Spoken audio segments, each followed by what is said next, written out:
All right, music fans, welcome back. Harmless Dave here, talking real music in real time for a few real people out there, just like you, just like me. So Paul Stanley, brilliant philosopher, theologian, political thinker, political strategist, humanitarian. Look, Paul has actually done some good things over his career for veterans and first responders. So I'm not going to throw the baby out with the bathwater, but these two guys in the band Kiss, Paul Stanley and Gene Simmons, they really don't know what they're talking about on so many different issues. And the rock media jumps in with both feet to cover what these guys say. We had Gene Simmons yesterday talking out of his rear end, and today we got Paul Stanley. Paul Stanley is upset about Elon Musk buying Twitter. All right. And it's an argument now, which is a misdirection play. Let's change the subject. A couple of other people chimed in and are, all upset that Elon Musk has a lot of money and he's got a beautiful mansion or all the stuff that he has. He's the richest man on planet Earth. Now, full disclosure here, Ronald Reagan used to say, trust but verify, right? Which is a good expression. In the case of Elon, I would trust but verify.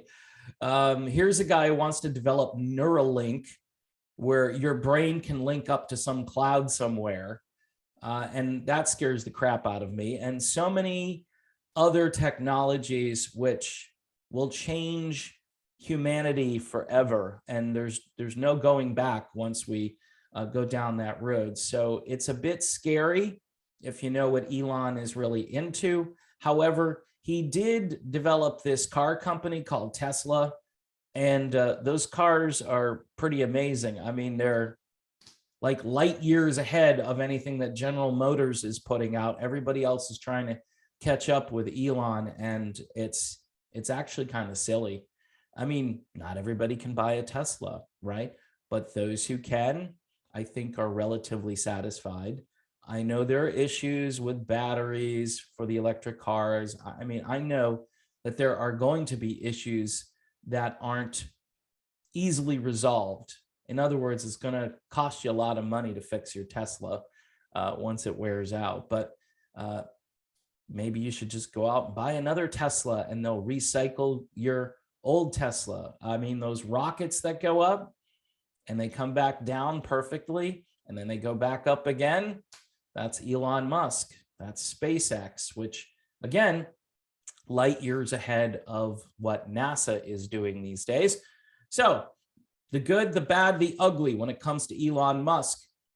Paul Stanley, though, it's a misdirect play to say, hey, I don't know if he should have bought Twitter. He goes, I may be missing something. Rather than funding a personal acquisition, wouldn't our world be better advanced by using far less than $44 billion to eradicate world hunger, cure cancer? The list is long and the possibilities endless. Okay, Paul Stanley, you think you can get this done for $44 billion? Our war budget, our defense budget here in the United States is about $1 trillion a year. Okay, now, I don't know if you can eradicate world hunger for $44 billion, but you could get a lot closer, right? With 1 trillion, you could get a lot closer. He says, cure cancer.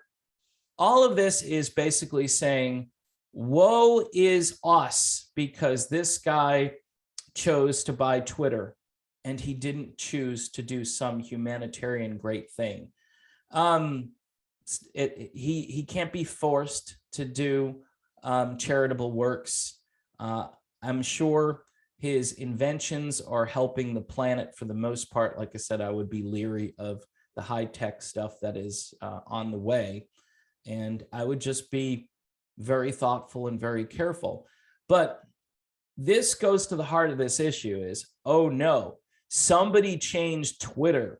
So Twitter is now a place where you can go and really say what's on your mind. That to me is revolutionary. And I think it's money well spent, because what's weird is all the other oligarchs seem to want to censor the population. They all agree, which is bizarre. And by the way, those oligarchs who are censoring, are they trying to eradicate world hunger, Paul Stanley? I mean, there's so much hypocrisy. So far, we've sent, I believe, 13.7 or $13.8 billion to arm a country so they can fight another country. That's a proxy war. And so far, we've spent almost $14 billion with a B. So that's what, about 1/5 of what Elon paid for a company where, again, he gave all his shareholders, or all their shareholders, tremendous value in purchasing. And so maybe those shareholders can go out and do some charitable works. See, it's a little perplexing to read this stuff and think to yourself, okay, I'm not a geopolitical expert. I'm not an expert on high tech. I'm not an expert on a lot of things, but I can see this on the surface as just this, I don't like this guy, so I'm going to call out, I'm going to just call out the whole purchase, because, you know, money could be better spent, and you could have just left Twitter alone to its floundering and failing future. Because how many people came back to Twitter? How many people decided, hey, guess what? I'm gonna start a Twitter account. Hey, I've got followers now. I heard this yesterday, which was happening all day, is that suddenly people had followers again, and they had lost them all, and they got them back as if they were being shadow banned, right? So Paul Stanley, as usual, misses the mark on this issue. So many of these elite musicians, by the way, who are very wealthy themselves, right? So he's basically a wealthy guy, but he's not a super wealthy guy like Elon Musk. So he should just be putting his money where his mouth is. Don't worry about what Elon Musk is doing. He has no obligation to solve hunger, right? And by the way, I doubt that would be enough money to cure cancer or to solve world hunger. I mean, and by the way, and this is another important point here, Paul Stanley supports politicians who create crisis in every large American city. He supports them all. That's his philosophy. Oh yeah, we support the blue team. And what has the blue team done to fix any of these issues? They've exacerbated them, and not only that, but they seem to be a war party now. They seem to really enjoy doing proxy war, doing regime change war, all of these things they tend to really enjoy, right? And of course, that helps the military contractors. I mean, look, why doesn't Raytheon try to cure cancer? Why doesn't Northrop Grumman try to resolve world hunger? I mean, they're in perpetual, never-ending profit mode. We have 100,000 troops right now spread across Europe in various locations. And then we're financing a war in Ukraine, and we continue to send weapons. We heard yesterday that we're going to send more, and we doubled down on the praise of people fighting this war, and they're not going to quit. Why? Because another quagmire in Ukraine, against a country, by the way, that's not going to stop trying to do what they're doing, and that would be Russia. They're not going to stop. They believe they have a cause, and they want to see it through to the end. So everybody in the war machine rubs their hands together and says, yes, this is going to be long-term, and stock prices are going to go up with these companies. Time to buy these stocks and watch the value go up.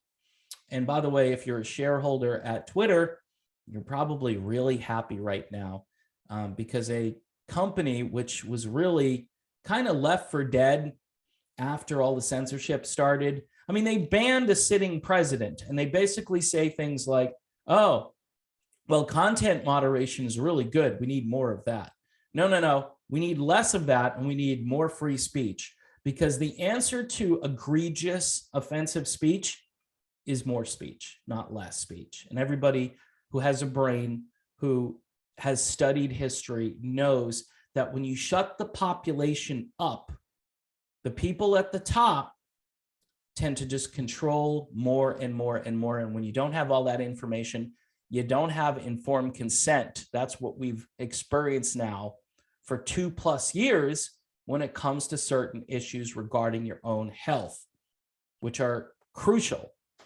Quite honestly, Paul Stanley was the biggest cheerleader during that period of time, putting his faith and trust in one man who supposedly is almost like an oligarch himself, who is, by the way, the highest paid government employee in the United States, the little emperor doctor. Yeah. And how's that working out, Paul? Maybe he should give his salary over to people who are hungry or people who are homeless. By the way, there was no mention here of homeless veterans. And I think that was a cause that Stanley has championed at one time. But, you know, we're going to shift. Again, this isn't about the cause itself. This is about misdirecting and making people not like Elon Musk because he's a wealthy guy. Funny how nobody goes after Jeff Bezos, right? Funny how nobody goes after Tim Cook, right? Nobody goes after those guys because they don't do critical thinking. They do groupthink and they encourage it. And if you agree with those people, then you're not going to call them out and critique them, which is blatant and bold hypocrisy.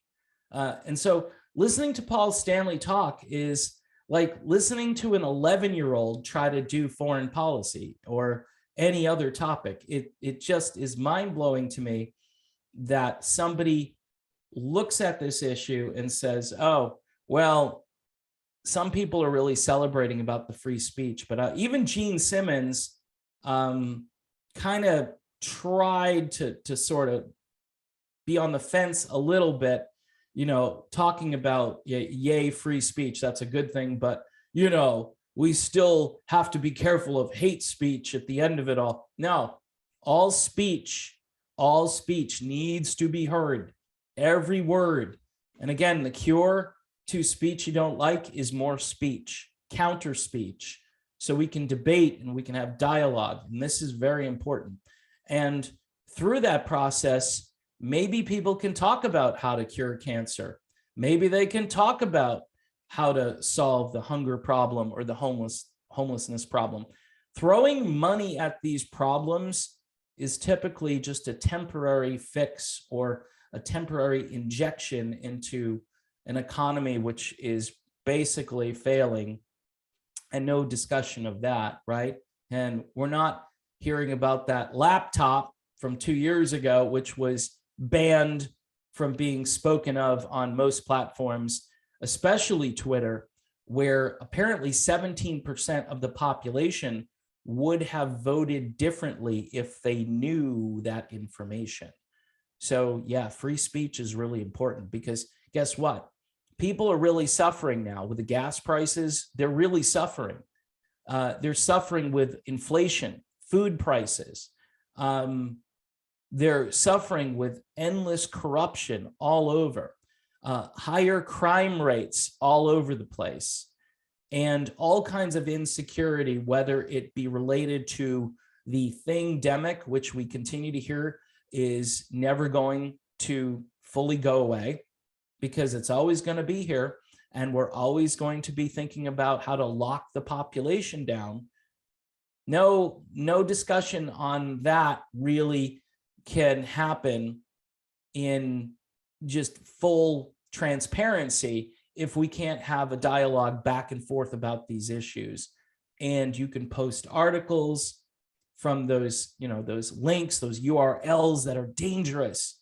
You could put them in finally and not have them be fact checked or just completely taken down. I remember trying to post something and they said, I'm sorry, this website is dangerous. It's a dangerous website.